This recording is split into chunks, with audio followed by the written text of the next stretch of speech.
Hello friends, welcome to my channel. কেমন আছো বন্ধুরা? আশা করছি সবাই খুব ভালো আছো। আজ তোমাদের সাথে একটা নতুন রেসিপি শেয়ার করব, সেটা হলো পটলের দোরমা। তো পটলের দোরমা বানানোর জন্য কী কী উপকরণ লাগছে চলো দেখে নিই। এখানে লাগছে একটু বড় সাইজের পটল, আর এখানে লাগছে একটু মাঝারি সাইজের চিংড়ি মাছ, আর এখানে পটলগুলো দু সাইডটা একটু কেটে নেব। তারপর এক এক করে হালকাভাবে ছুলে নিতে হবে। সব পটলগুলো ছাল ছুলে নেওয়ার পর পটলের ভেতর থেকে শাঁসটা বের করে নেব। চামচের সাহায্যে শাঁসটা খুব ভালোভাবে বের করে নেব, একদম পরিষ্কার করে, যাতে অনেকটা জায়গা পাওয়া যায় পটলের ভেতরে। এবার পটলের ভেতরের যে শাঁসটা আছে সেটা বের করে আলাদা করে রাখবো। আর কি কি মশলা লাগছে চলো দেখে নিই। এখানে লাগছে পেঁয়াজ কুচি, লঙ্কা কুচি, আদা, রসুন। এবার পটলের যে শাঁসটা বের করে রেখেছিলাম সেটা দিলাম, তার মধ্যে দিলাম চিংড়ি মাছ, আর দিলাম পেঁয়াজ, আদা, লঙ্কা।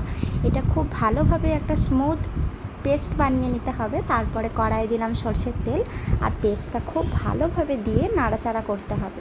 তারপরে দিয়ে দেবো জিরে গুঁড়ো, নুন, হলুদ, লঙ্কা, সমস্ত কিছু এক এক করে দিয়ে দেবো পরিমাণ মতো। তারপর আবারও কিছুক্ষণ খুব ভালোভাবে নাড়াচাড়া করে পুরটা তৈরি করে নিতে হবে। এরকম ঝুড়ো ঝুড়ো করে পুরটা তৈরি করতে হবে। আর যে পটলগুলো শাঁস বের করে রেখেছিলাম সেটার ভেতরে খুব ভালোভাবে পুরটা দিয়ে দিতে হবে, একদম ভর্তি করে পুরটা দিয়ে দিতে হবে। তারপরে এক এক করে পুর ভরা পটলগুলোতে নুন হলুদ মাখিয়ে নেব। এই যে দেখো, এখানে খুব ভালোভাবে নুন হলুদ মাখানো হয়ে গেছে। তারপর এক এক করে সরষের তেলে পটলগুলো খুব ভালোভাবে এপিট ওপিট করে হালকা আঁচে ভাজতে হবে, যাতে পটলগুলো খুব ভালোভাবে ভাজা হয়। তো আমাদের এখানে পটলগুলো ভাজা হয়ে গেছে। এবার এক এক করে তুলে নেব। তারপরে কড়াইয়ে সরষের তেল দিয়ে দেব, আর দিয়ে দেব আগে থেকে বেটে রাখা মশলা। এরপর খুব ভালোভাবে নাড়াচাড়া করার পর পরিমাণ মতো জিরে গুঁড়ো, নুন, হলুদ, লঙ্কা গুঁড়ো সমস্ত কিছু দিয়ে খুব ভালোভাবে মশলাটা কষাতে হবে। মশলাটা খুব ভালোভাবে তেল ছেড়ে আসা অবধি কষাতে হবে।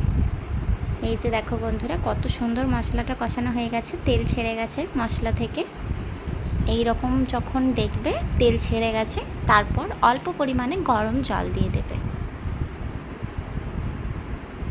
কিছুক্ষণ পর ভেজে রাখা পুর ভরা পটলটা এক এক করে দিয়ে দেব। এবার মশলার সাথে পটলটা খুব ভালোভাবে ফোটাতে হবে কিছুক্ষণের জন্য। তারপর হালকা আঁচে একটু ঢাকা দিয়ে দিতে হবে। তো এরপরেই আমাদের পটলের দোরমা একদম রেডি হয়ে যাবে। দেখো বন্ধুরা, কত সুন্দর দেখতে হয়েছে, আর খেতেও খুব ভালো হয়েছিল। তো তোমরাও বাড়িতে ট্রাই করে দেখো, আশা করছি তোমাদেরও খুব ভালো লাগবে। আর আমার এই রেসিপিটা যদি ভালো লাগে অবশ্যই লাইক, কমেন্ট, শেয়ার করে